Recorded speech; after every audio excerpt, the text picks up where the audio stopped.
सभी विद्यार्थियों को नमस्कार। स्वागत है आप सबका आपके अपने परिवार स्टडी विद आर के में।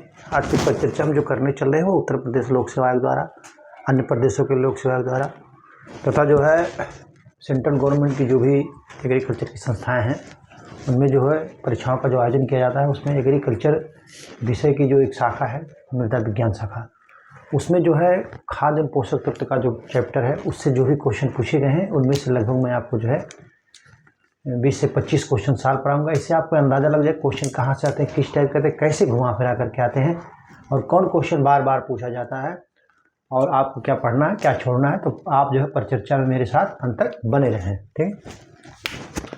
क्वेश्चन नंबर 1 ये कह रहा है किस तत्व के कारण मृदा का रंग सफेद होता है। कह रहा है किस तत्व के कारण जो है मृदा का रंग सफेद होता है। ऑप्शन ए आयरन, बी कह रहा है मैग्नीज, सी कह रहा है सिलिका, डी कह रहा है इनमें से कोई नहीं। तो किस तत्व के कारण? तो सिलिका के कारण जो है इसका मृदा का रंग जो है सफ़ेद होता है। आप इसको नोट कर लीजिए कि जो है सिलिका के कारण जो है मृदा का रंग जो है सफ़ेद होता है। ठीक है।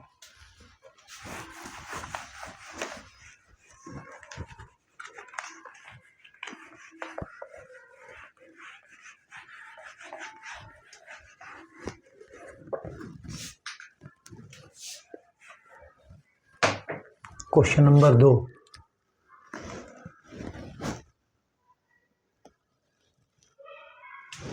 कह रहा है किस अमीनो एसिड में सल्फर पाया जाता है। तो सिस्टीन अमीनो एसिड, मेथियोनिन, इन सब में जो है सल्फर पाया जाता है। तो आप इसको अलग पढ़ने से नोट कर लीजिए। हमको लगता है 5वां या 6वां बार है पूछा हुआ है अभी तक जो मैंने आपको पढ़ाया है, जो सॉल्व कराया है। ठीक है।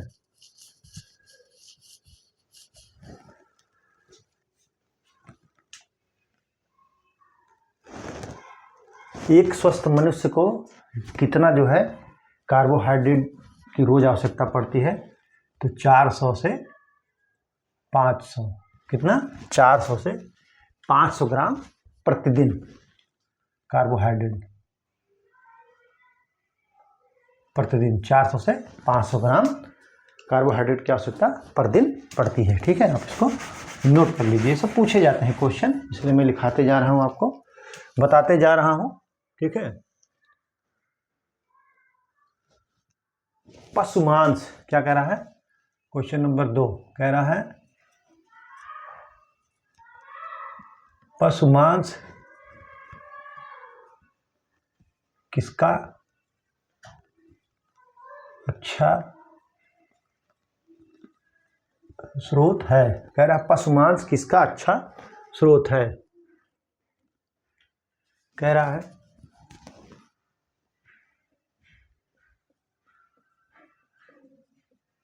कार्बोहाइड्रेट, बी कह रहा है विटामिन्स, सी कह रहा है प्रोटीन, डी कह रहा है इनमें से कोई नहीं।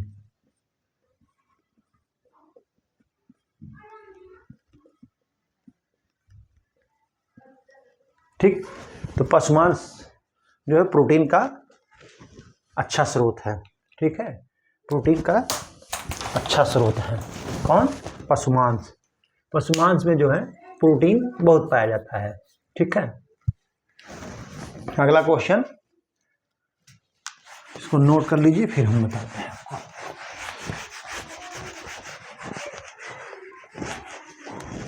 क्वेश्चन नंबर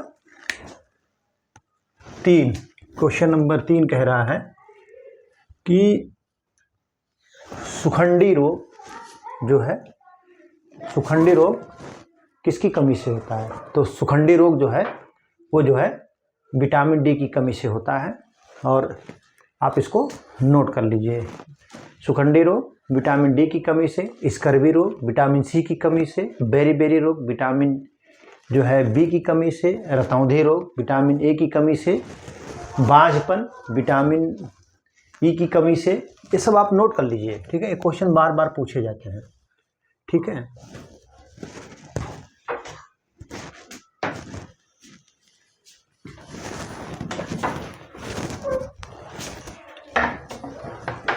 जो है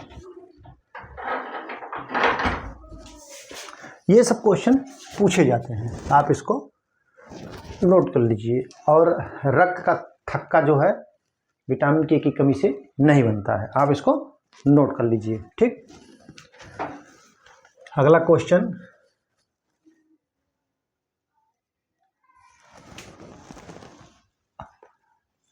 धान की फसल के जल भराव स्थित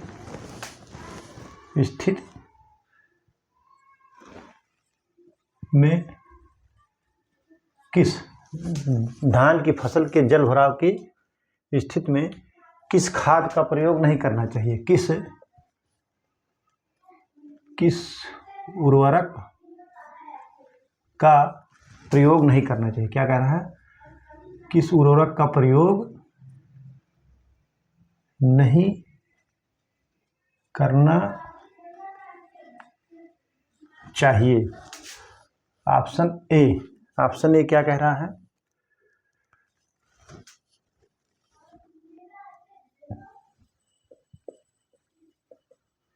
अमोनियम सल्फेट। बी कह रहा है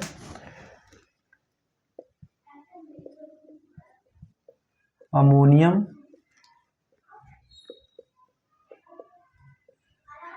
क्लोराइड, और सी कह रहा है अमोनियम नाइट्रेट। क्या कह रहा है? अमोनियम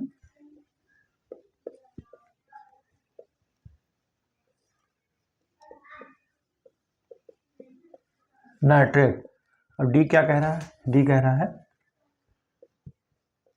यूरिया, ठीक है। तो धान की फसल के जल भराव स्थिति में किस उर्वरक का प्रयोग नहीं करना चाहिए? यूरिया का प्रयोग नहीं करना चाहिए। जल भराव की स्थिति में जो पौधे होते हैं, यूरिया से जो हम नाइट्रोजन की पूर्ति करते हैं उसका प्रयोग वो नहीं करते हैं सही रूप से, और ये लीचिंग के द्वारा से जमीन में चली जाती है, अंदर मृदा के अंदर चली जाती है, ठीक है। आप इसको नोट कर लीजिए।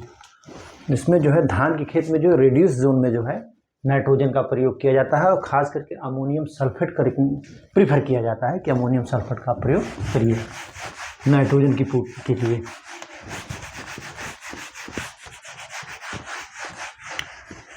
क्वेश्चन नंबर 4, क्वेश्चन नंबर 4 क्या करें? इनमें से कौन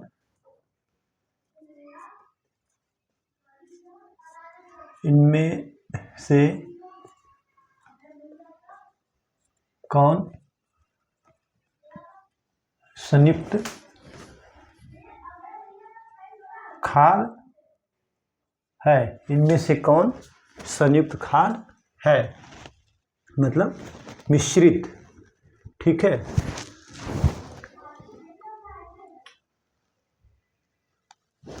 कह रहा है ऑप्शन ए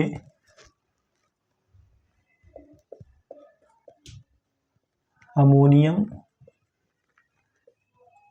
सल्फेट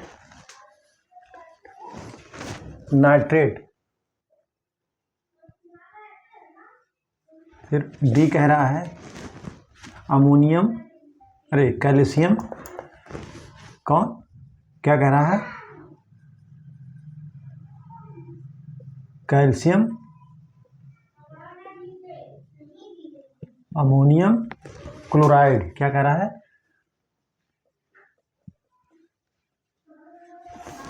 और सी कह रहा है यूरिया, क्या कह रहा है, यूरिया। और डी कह रहा है अमोनियम फास्फेट, क्या कह रहा है, अमोनियम फास्फेट, या कह लीजिए हाँ डाई अमोनियम फास्फेट।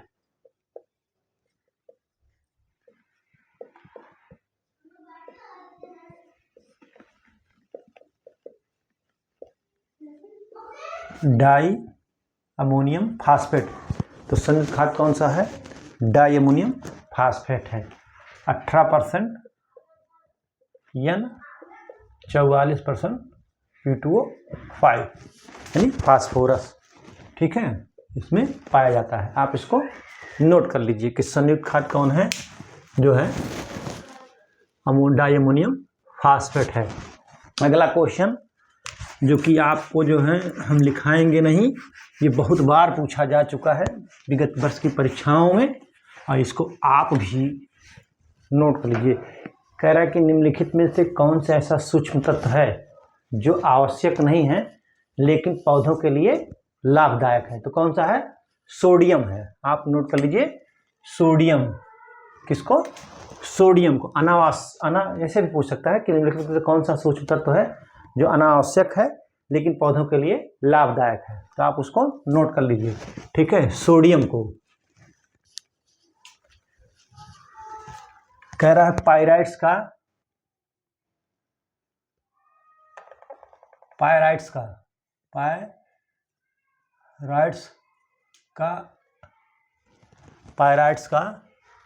रासायनिक सूत्र, क्या कह रहा है, पायराइट्स का रासायनिक सूत्र क्या है, रासायनिक सूत्र क्या है। कह रहे हैं कि पायराइट्स का रासायनिक सूत्र क्या है। ऑप्शन ए, क्या कह रहा है, ऑप्शन ए MnS, क्या कह रहा है, MnS। फिर कह रहा है ऑप्शन बी CuS। फिर क्या कह रहा है, सी कह रहा है FeS2, क्या कह रहा है, FeS2। और डी क्या कह रहा है, डी कह रहा है जो है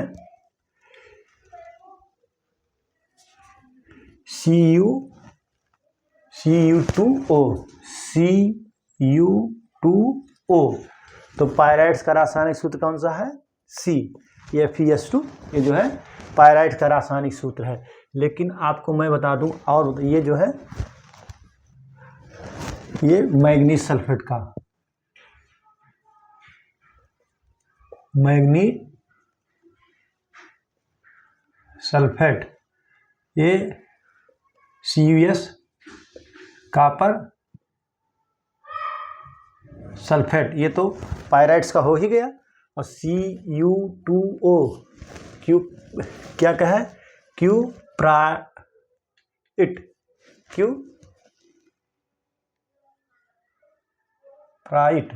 किसका, क्यूप्राइट का, ठीक है। अब जो है और मैं कुछ आपको लिखा दे रहा हूं, जो आप उसको लिख लीजिए, ठीक है।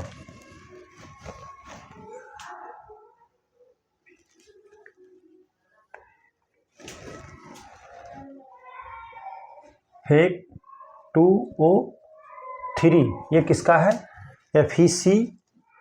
FeC2O3 किसका है, हेमेटाइट का, किसका है, हेमेटाइट का। उसके बाद जो है कह रहा है कि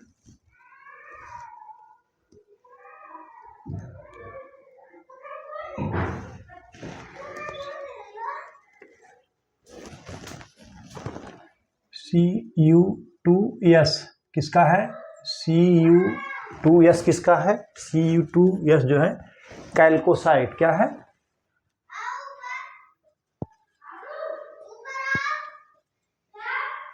कैल्कोसाइट, ठीक है। आप इसको नोट कर लीजिए, ठीक है। ये इतना हमने आपको बता दिया, इसको आप नोट कर लीजिए, महत्वपूर्ण है परीक्षा की दृष्टि से, ये सब जो है बहुत ही महत्वपूर्ण है, ठीक है। आप इसको नोट कर लीजिए, ठीक।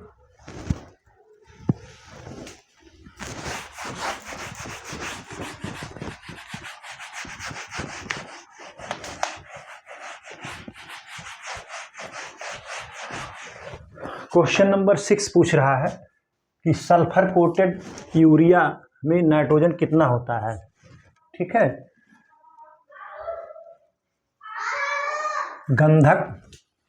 गंधक आवृत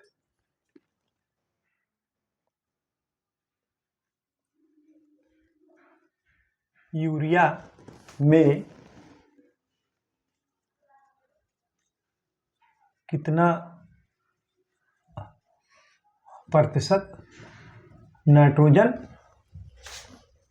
होता है। क्या नाइट्रोजन होता है, कह रहा है कितना % नाइट्रोजन होता है।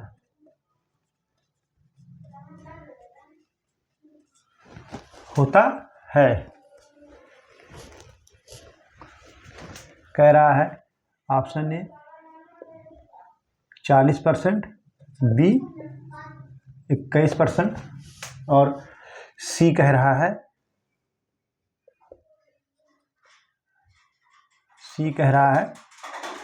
33% और डी कह रहा है 60%।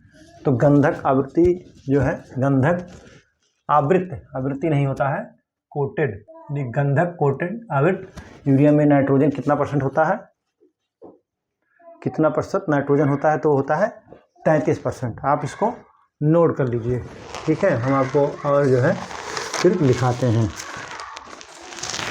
ये जो है इसमें जो है 30 से 32% भी माना जाता है, लेकिन यहाँ उसके नियरेस्ट जो है 33% है, इसलिए जो है 33% माना जाएगा ऑप्शन सही। ठीक है, आप जो है इसको नोट कर लीजिए। ठीक है,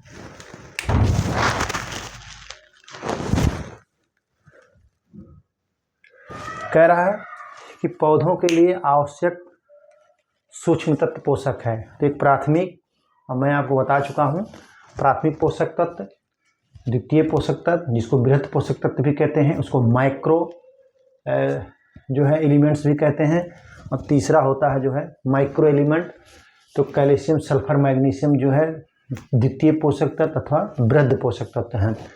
तो अगर ये तीनों के अलावा कोई चौथा ऑप्शन में है तो वो होगा carbon, hydrogen, oxygen, nitrogen, potash और फास्फोरस जो है प्राथमिक पोषक तत्व हैं। ये आप जो है उसको नोट कर लीजिए। जैसे जिंक हो गया, तांबा हो गया, जस्ता हो गया, आपका मैग्नीज, बोरान, मॉलिब्डेनम, ये सब जो है, क्लोरीन हो गया आपका, ये सब जो है ये सूक्ष्म पोषक तत्व हैं। ठीक है, आप इसको नोट कर लीजिए। ये जो हम क्वेश्चन नहीं लिखा रहे हैं, इसको आप जान लीजिए कि ये परीक्षा की दृष्टि से बहुत ही महत्वपूर्ण है। ठीक है, आप उसको अलग पन्ने पे लिख लीजिए, उसको बार बार इसको रटे डालिए। ठीक,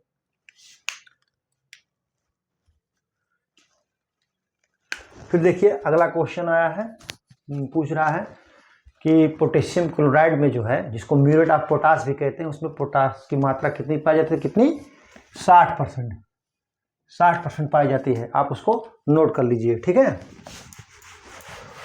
उसको आप नोट अलग पन्ने पे नोट करिएगा, बहुत बार पूछा गया है। फिर अगला क्वेश्चन पूछ रहा है, दानों में नाइट्रोजन की आपूर्ति किससे होती है। दानों में नाइट्रोजन, कह रहा दानों में नाइट्रोजन की आपूर्ति किससे या किसके द्वारा होती है। कह रहा है नाइट्रोजन, दानों में नाइट्रोजन की आपूर्ति किससे होती है। ऑप्शन ए प्रकाश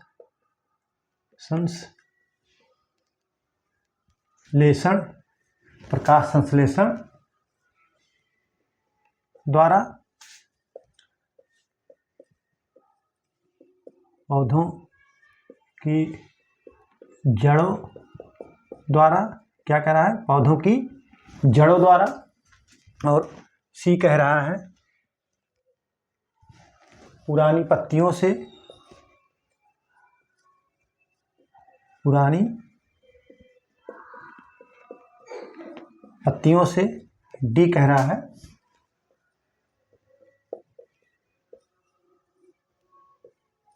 तना से। तो दानों में नाइट्रोजन की आपूर्ति किससे होती है? ये देखिए, अब ये कह रहा है दानों में नाइट्रोजन की आपूर्ति किससे होती है, तो आप ये सोचेंगे कि ये जड़ द्वारा, पौधों की जड़ों द्वारा, लेकिन ऐसा नहीं है। नाइट्रोजन की आपूर्ति जो पत्तियों में, दानों में पूछ रहा है, तो पुरानी पत्तियों से किससे होती है? पुरानी पत्तियों से होती है। आप इसको नोट कर लीजिए, ठीक है।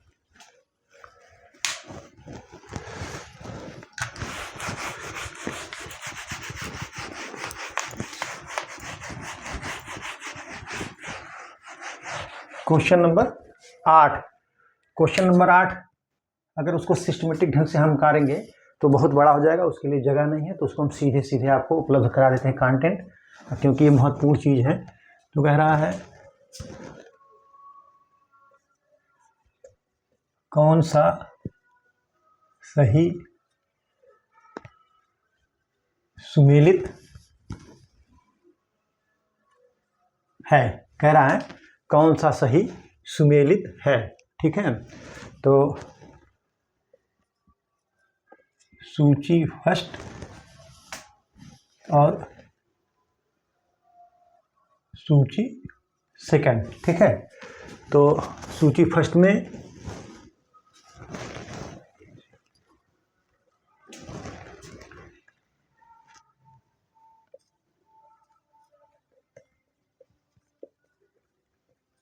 मैग्नीशियम, बी कह रहा है फास्फोरस, सी कह रहा है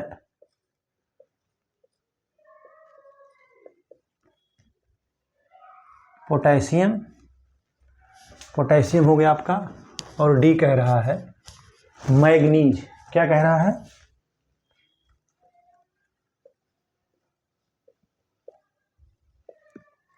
मैग्नीज, ठीक है। तो मैग्नीशियम का इसका जो विशेष कार्य है, इसी तरीके से पूछा है, विशेष कार्य क्लोरोफिल का निर्माण। इसका जो विशेष कार्य कैल्शियम का क्या है? क्लोरोफिल का निर्माण, ठीक है। फास्फोरस,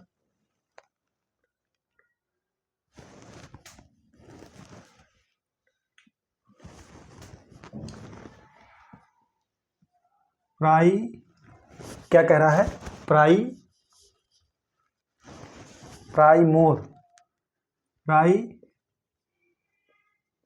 प्राइमोर्डिया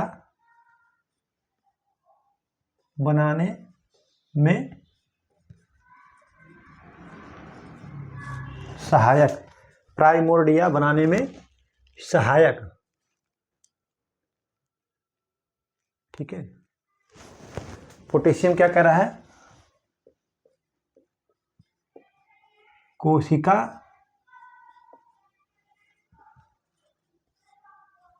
निर्माण व विभाजन,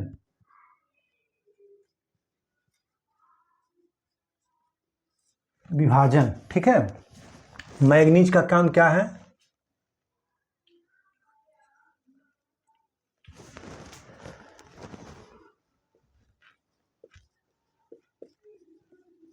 नाइट्रोजन और लोहे की जैविक क्रिया को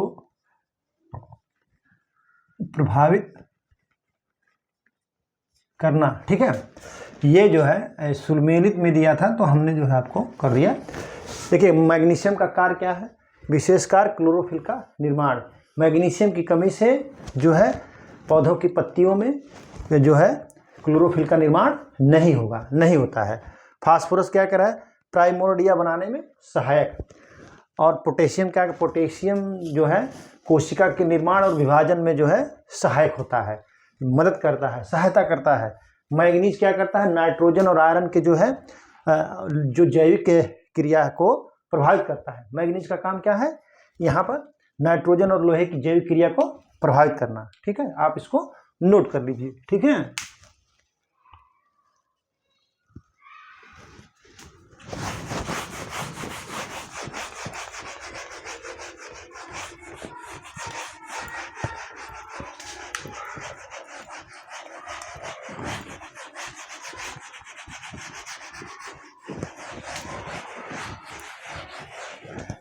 क्वेश्चन नंबर 9 क्या कह रहा है। क्वेश्चन नंबर 9 जो कह रहा है वो कह रहा है निम्नलिखित में से कौन सा अकार्बनिक पदार्थ नहीं है। इनमें से कौन सा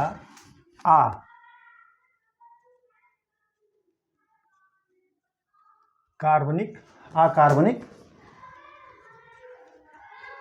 पदार्थ नहीं है। कह रहा है कि इनमें से कौन सा अकार्बनिक पदार्थ नहीं है। ऑप्शन ए वसा, लोहा,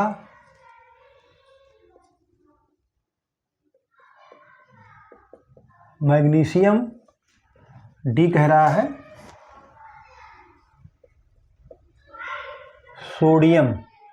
तो अकार्बनिक कौन है, वसा है। वसा क्या है, कार्बनिक पदार्थ। क्या है, वसा। वसा कार्बनिक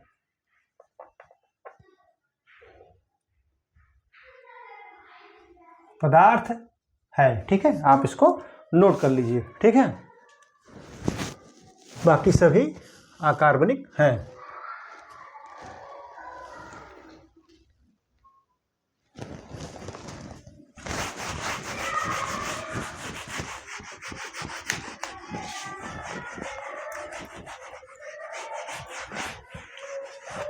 क्वेश्चन नंबर 10।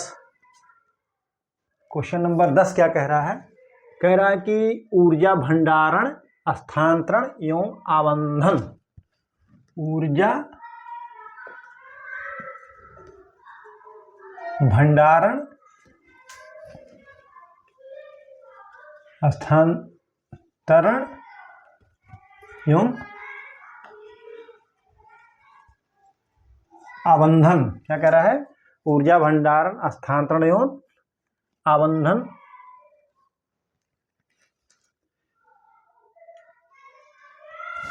में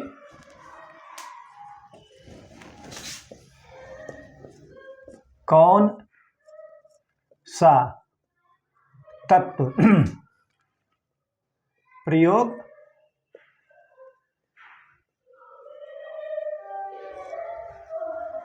होता है या भाग लेता है। कह रहा प्रयोग होता है या भाग लेता है। कह रहा है ऑप्शन ए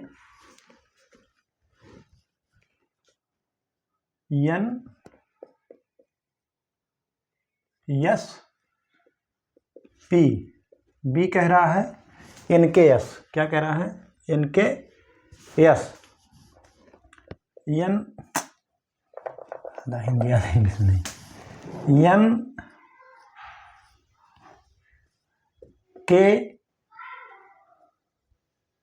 NKS।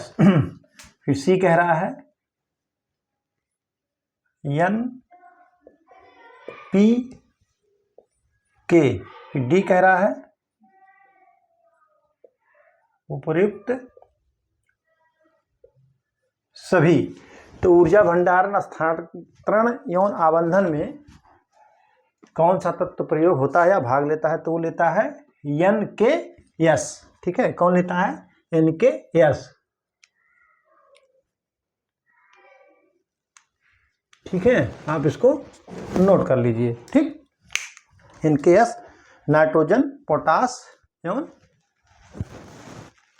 सल्फर जो है ऊर्जा भंडारण, स्थानांतरण एवं आबंधन में प्रयोग होता है नाइट्रोजन, फास्फोरस और पोटेशियम और सल्फर। आप इसको नोट कर लीजिए, इसको पढ़ लीजिएगा, रट लीजिएगा, ये महत्वपूर्ण चीज, टेक्निकल क्वेश्चन है ये सब।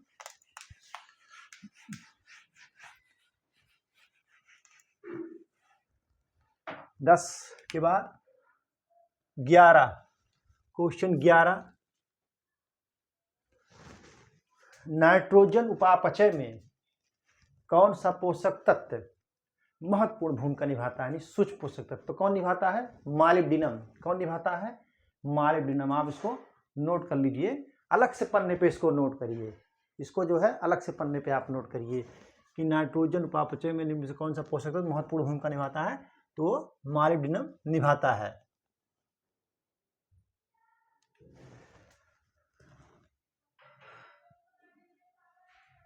खाद्यान्न फसलों, क्या कह रहा है, खाद्यान्न फसलों में किस अवस्था पर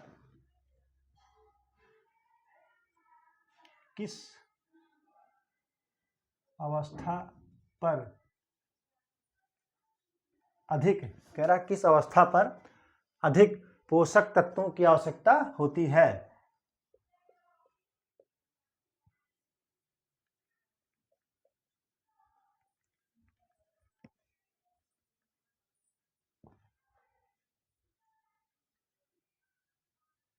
होती है,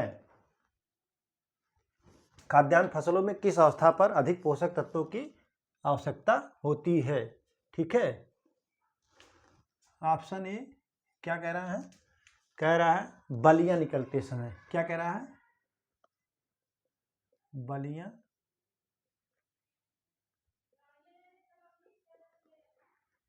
निकलते समय। और बी क्या कह रहा है कह रहा है पौधों की वृद्धि के समय, पौधों की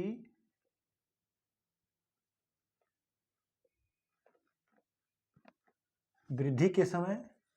और सी कह रहा है पकते समय। क्या कह रहा है,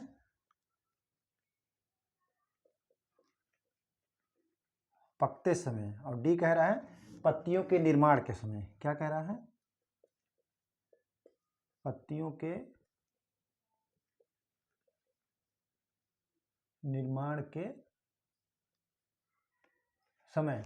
तो खाद्यान्न फसलों में किस अवस्था पर अधिक पोषक तत्वों की आवश्यकता होती है, तो पौधों की वृद्धि के समय जो है पोषक तत्वों की आवश्यकता अधिक होती है। आप इसको नोट कर लीजिए क्योंकि इसी समय जो है जड़ों का विकास ज़्यादा होता है, कोशिका का विभाजन होता है ज़्यादा, तो इस कारण से जो है इस समय जो है पोषक तत्वों की आवश्यकता अधिक होती है। ठीक है, आप इसको नोट कर लीजिए।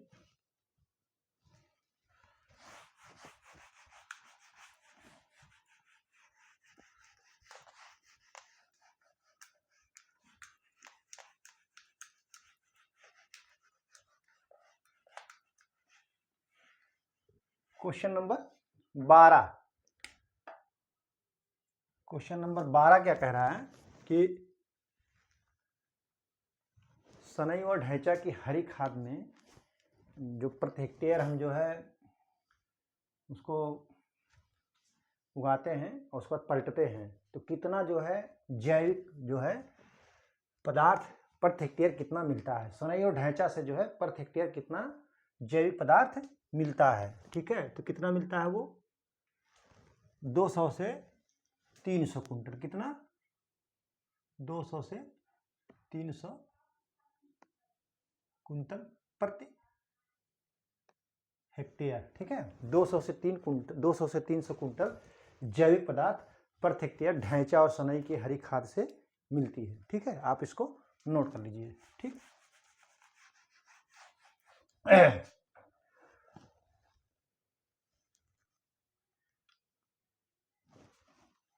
कह रहा है खैरा बीमारी के कौन से लक्षण नहीं है। देखिए खैरा, खैरा आप जानते हो किसकी कमी से लगता है, खैरा बीमारी के कौन से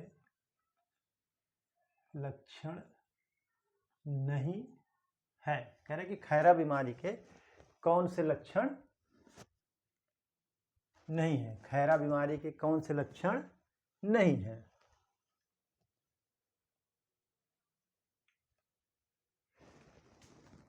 ऑप्शन ए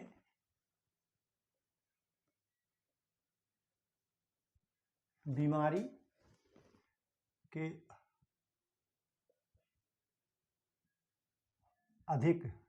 के अधिक होने पर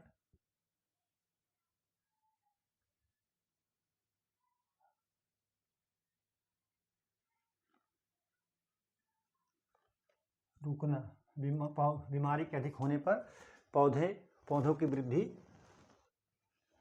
रुकना।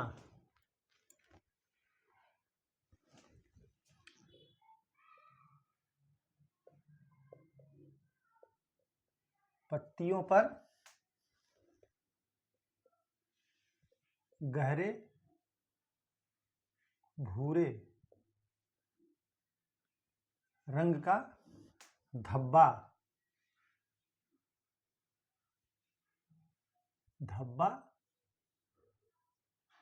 बनना। ठीक, सी कह रहा है पौधे के तनों का मुड़कर गिरना।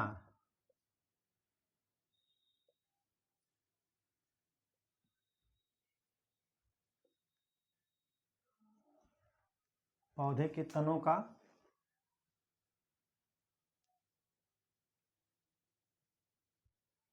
मुड़कर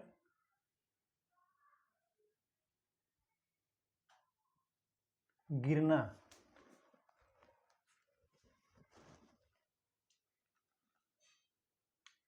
जड़ों की वृद्धि पर प्रतिकूल प्रभाव। जड़ों की वृद्धि पर प्रतिकूल वृद्धि। जड़ों की वृद्धि पर प्रतिकूल प्रभाव। ठीक है, तो कह रहा है खैरा बीमारी के कौन से लक्षण नहीं है। तो बीमारी के अधिक होने पर पौधों की वृद्धि रुकना, पत्तियों पर गहरे भूरे रंग का धब्बा बनना, तो यही नहीं है इसका। ठीक है, बाकी पौधे के तने का मुड़कर गिरना, जड़ों की वृद्धि पर प्रतिकूल प्रभाव, तो पौधों पर पत्तियों पर गहरे भूरे रंग का धब्बा बनना, इसका जो है यही लक्षण नहीं है। आप इसको नोट कर लीजिए। ठीक है, इसको जो है 20 से 25 किलोग्राम सल्फेट का जो है प्रयोग प्रति हेक्टेयर करते हैं। इस बीमारी की रोकथाम के लिए क्या करते हैं, जिंक सल्फेट का प्रयोग करते हैं। 20 से 25 किलोग्राम प्रति हेक्टेयर प्रयोग करते हैं खैरा रोग के रोकथाम के लिए। ठीक, इसको भी आप नोट कर लीजिएगा। क्वेश्चन नंबर 13,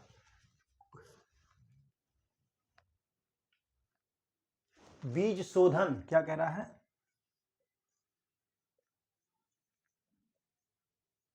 बीज शोधन किस बीमारी, कह रहा बीज शोधन किस बीमारी की रोकथाम के लिए किया जाता है। ठीक है, कह रहा है बीज शोधन किस बीमारी के लिए रोकथाम के किस बीमारी की रोकथाम के लिए या नियंत्रण के लिए किया जाता है। ऑप्शन ए वायु जनित, बी बीज जनित, सी मृदा जनित, डी कह रहा है इनमें से कोई नहीं। क्या कह रहा है,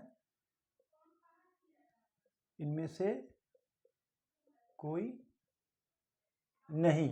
तो बीज शोधन किस बीमारी के नियंत्रण के लिए किया जाता है, तो एकदम सिंपल है, बीज जनित बीमारियों की रोकथाम के लिए जो है बीज शोधन किया जाता है। कैप्टान, थीरम, इन सब से किया जाता है। जो है छोटे दाने वाले जो बीज होते हैं उनके लिए 2 ग्राम प्रति किलोग्राम बीज में, और जो बड़े दाने वाले होते हैं उनके लिए 5 ग्राम जो है प्रति किलोग्राम बीज में प्रयोग किया जाता है। आप इसको नोट कर लीजिए, पूछ सकता है, कभी कभी पूछ लेता है कि बीज शोधन का जो मात्रा है कैसे क्या है। ठीक, आप जो है तो कर लीजिए। ठीक, 14 क्या कह रहा है?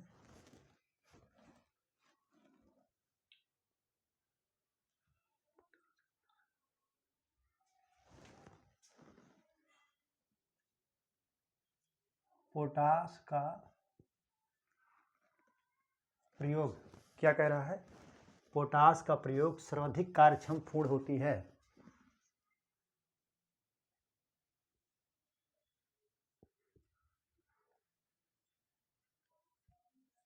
कार्यक्षम पूर्ण होती है।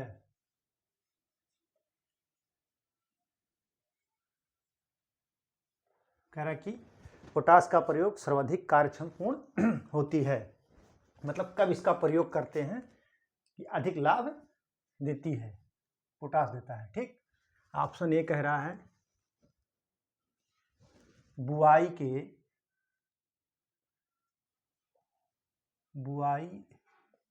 के 1 माह बाद बुरकाव से। क्या है? 1 माह बाद बुरकाव से, यानी ठीक है। बी क्या कह रहा है? पत्तियों पर छिड़काव से। पत्तियों पर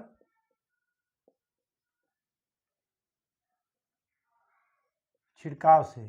सी क्या कह रहा है? सी कह रहा है बुआई के समय बिखेरने से। बुआई के समय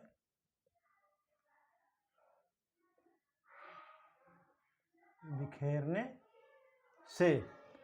और डी क्या कह रहा है? डी कह रहा है बुआई के समय बेसल कह रहा है बुआई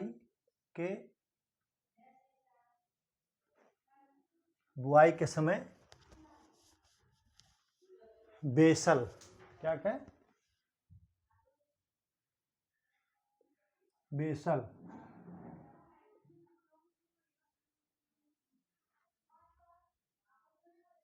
मौलिक से। क्या कह रहे हैं? बुआई के समय बेसल मौलिक से। ठीक है। पोटास का प्रयोग सर्वाधिक कार्यक्षम पूर्ण कब होता है? तो होता है कब? बुआई के समय बेसल के प्रयोग से। बेसल ड्रेसिंग से जो है फास्फोरस, पोटास, बेसल ड्रेसिंग बहुत अच्छा काम करता है। बेसल ड्रेसिंग में ही प्रयोग इसका किया जाता है। ठीक है, आप इसको नोट कर लीजिए। एक भूम से इसको ले लेते हैं। ठीक है, पौधे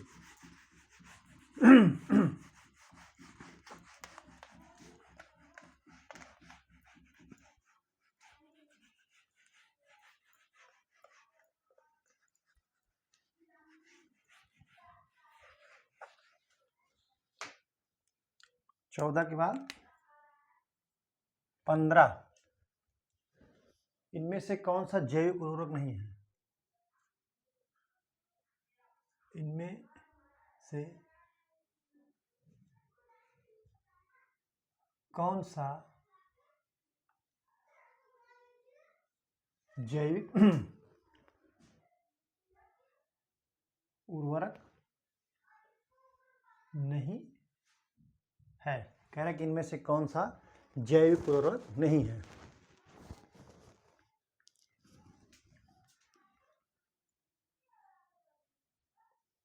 option A vermi compost,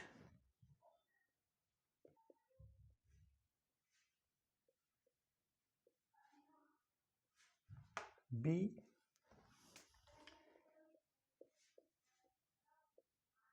नेडफ C multiplex और डी क्या कह रहे हैं पीएसबी, क्या पीएसबी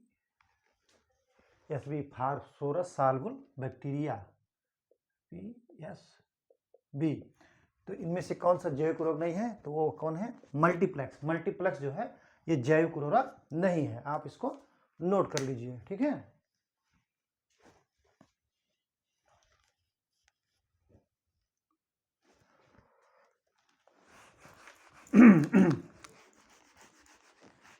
पीएसबी क्या करता है कि भूमि में जो उपस्थित फास्फोरस होते हैं उसको पौधों को उपलब्ध कराता है, ठीक है। आप इसको नोट कर लीजिए। 16 क्या कह रहा है, 16 कह रहा है कि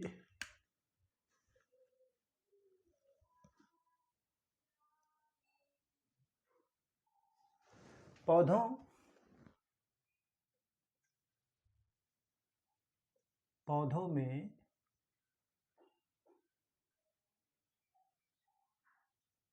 कैल्शियम, कह रहा है पौधों में कैल्शियम की कमी होने पर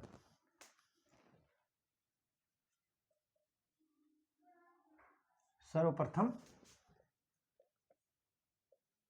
लक्षण कहाँ दिखाई पड़ता है। कह रहे कि पौधों में कैल्शियम की कमी होने पर सर्वप्रथम लक्षण कहाँ दिखाई पड़ता है। बीज की पत्तियों पर, ऑप्शन ए बीज की कह रहा है, ऑप्शन ए क्या कह रहा है बीज की पत्तियों पर, क्या कह रहा है बीज की पत्तियों पर। और बी क्या कह रहा है, बी कह रहा है अंत की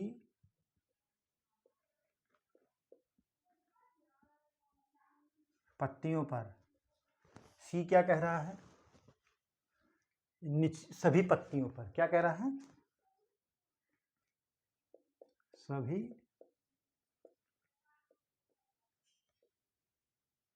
पत्तियों पर। डी कह रहा है निचली पत्तियों पर।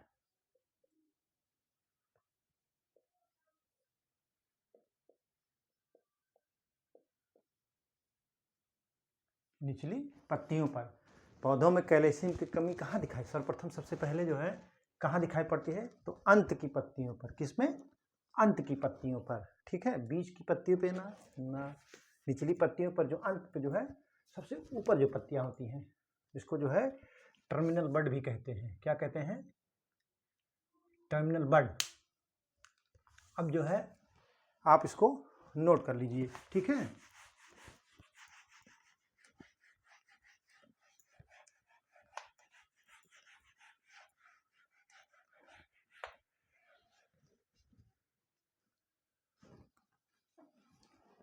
Question number 17,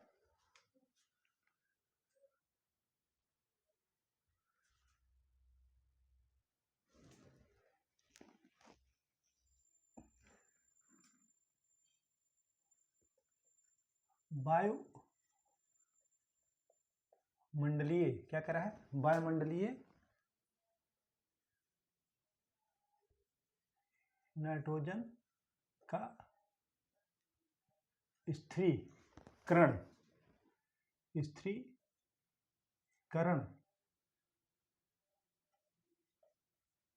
Azotobacter. वायुमंडलीय नाइट्रोजन का स्थिरीकरण एज़ोटोबैक्टर मृदा में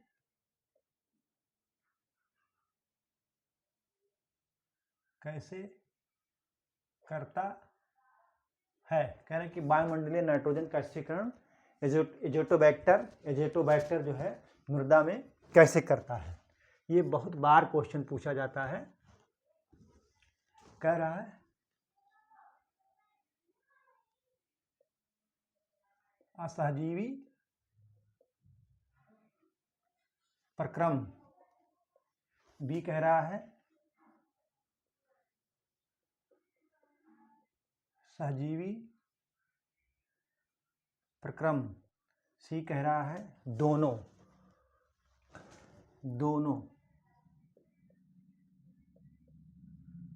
ए और बी द्वारा। डी कह रहा है इनमें से कोई नहीं। इनमें से कोई नहीं। तो ये जो है वायुमंडलीय नाइट्रोजन का स्थिरीकरण एज़ोटोबैक्टर कैसे करता है? तो वह असहजीवी प्रक्रम द्वारा करता है। असहजीवी प्रक्रम द्वारा। ठीक है, आप इसको नोट कर लीजिए। ठीक है,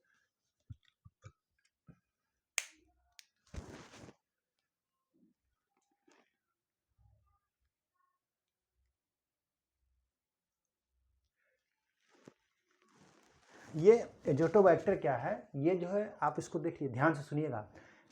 इसके ऑक्सीजन की अनुपस्थित में जीवित नहीं रह सकता है। किसमें? ऑक्सीजन की अनुपस्थित में जीवित नहीं रह सकता है। और इसका जो प्रयोग है, इसका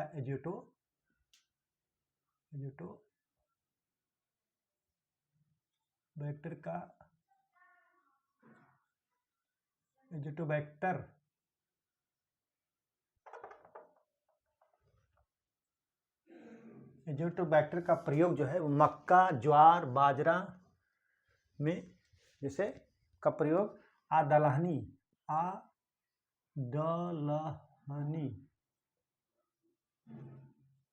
फसल,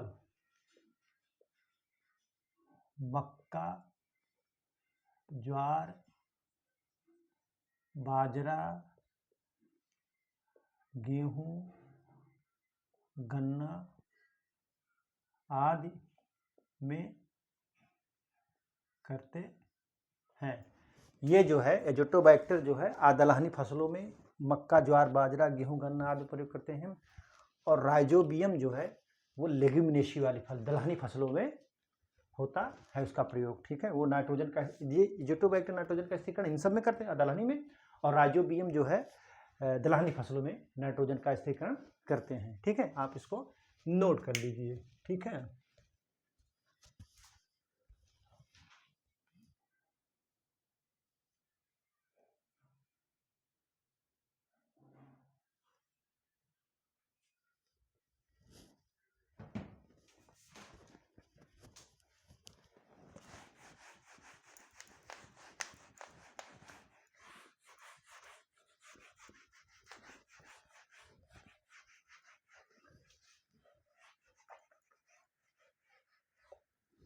क्वेश्चन नंबर 18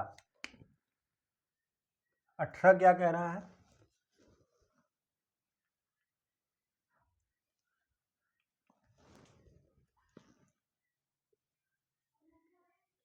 अंतः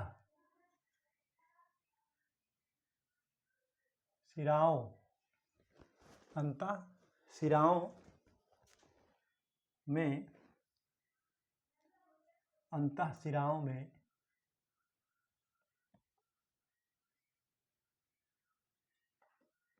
क्लोरोसिस, क्या कह रहा है? क्लोरोसिस किस तत्व की कमी से होता है? कह रहा है अंतःशिराओं में क्लोरोसिस किसकी कमी से, किस तत्व की कमी से होता है? कह रहा है नाइट्रोजन, बी सल्फर, सी जेडियम और डी कह रहा है Fe यानी फेरस क्या या आयरन की कमी से होता है। डी की Fe की कमी से, आयरन की कमी से होता है। इसको नोट कर लीजिए। ठीक है, क्या है? आयरन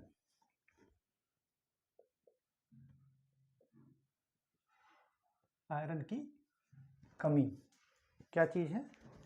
ये जो है आयरन की कमी से होता है। ठीक है,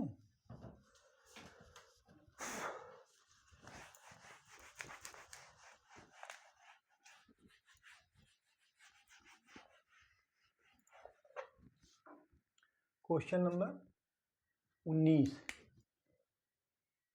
क्या कह रहा है? पौधों में जिंक का मुख्य कार्य क्या है? ये बहुत ही इम्पोर्टेंट है। पौधों में जिंक का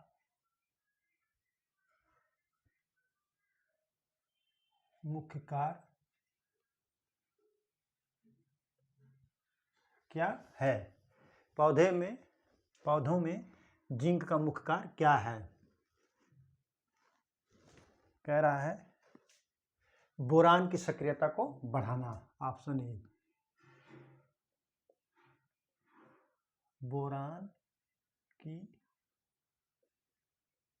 सक्रियता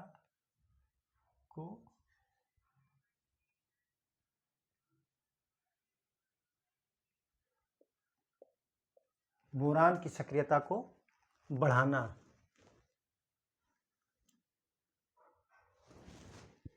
कह रहा है ट्रिप्टोफास संश्लेषण के लिए आवश्यक। क्या कह रहा है? ट्रिप्टोफास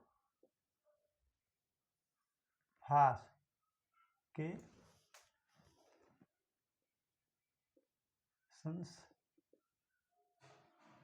संश्लेषण के लिए आवश्यक। सी कह रहा है जो है फास्फोरस का संश्लेषण करना। और डी क्या कह रहा है? नाइट्रोजन का संश्लेषण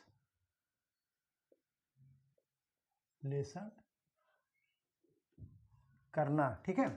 पौधों में जिंक का मुख्य कार्य क्या है? तो पौधों में जो जिंक का मुख्य कार्य है ट्रिप्टोफास के संश्लेषण के लिए आवश्यक है। ठीक है, आप इसको नोट कर लीजिए।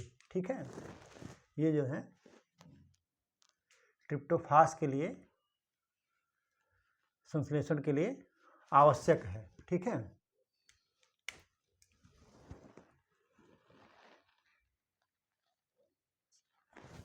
आप इसको नोट कर लीजिए। ठीक,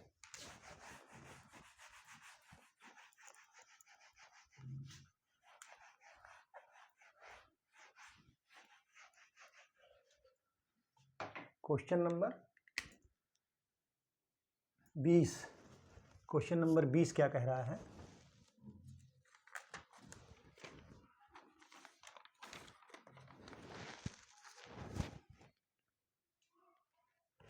कौन सा कारक, कह रहा है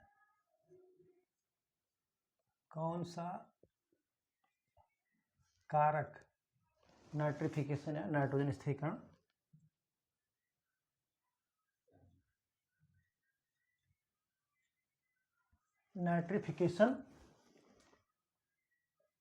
को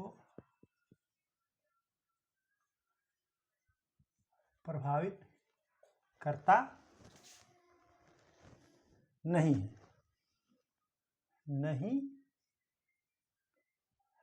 कौन सा कारक नाइट्रिफिकेशन को प्रभावित नहीं करता या करता नहीं है?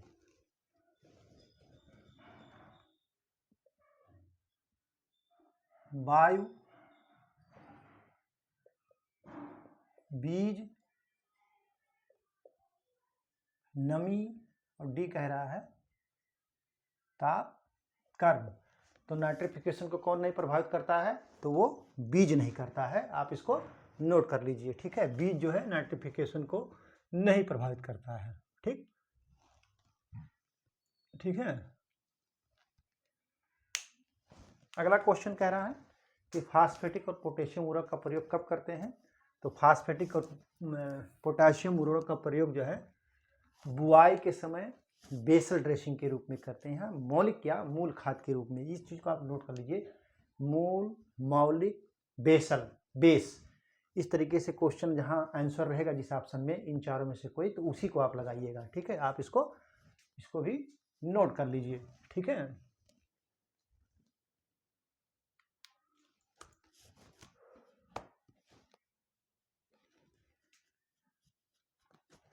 तो हमने तो आपको क्वेश्चन कवर कराया है 28 क्वेश्चन। 20 क्वेश्चन इसे मत देखिए, हमने 28 क्वेश्चन इस पे तो आपको लिखाया है, समझाया है, सॉल्व किया हमने 20 क्वेश्चन को, लेकिन हम 23 क्वेश्चन को, अरे सॉरी 28 क्वेश्चन को कवर किए हैं, क्योंकि इसमें जो रिपीटेड क्वेश्चन हैं, बार बार पूछे गए क्वेश्चन हैं, उनको हमने नहीं बताया है। आप उसको अलग पन्ने पे लिख लीजिएगा। लेकिन कंटेंट जो मैंने आपको उपलब्ध कराया है वो लगभग 40 से 45 क्वेश्चन के कंटेंट आपको उपलब्ध करा दिए हैं। अगर आप इसको बढ़िया से तैयार कर लेंगे आप, तो आपका कम से कम 40 से 45 क्वेश्चन तैयार हो जाएगा। तो अगर उसमें से कोई क्वेश्चन पूछा जाता है तो आप उसको सॉल्व कर ले जाएंगे। तो आज की परिचर्चा यहीं पर समाप्त की जाती है। परिचर्चा में बने रहने के लिए बहुत बहुत धन्यवाद। Thank you so much.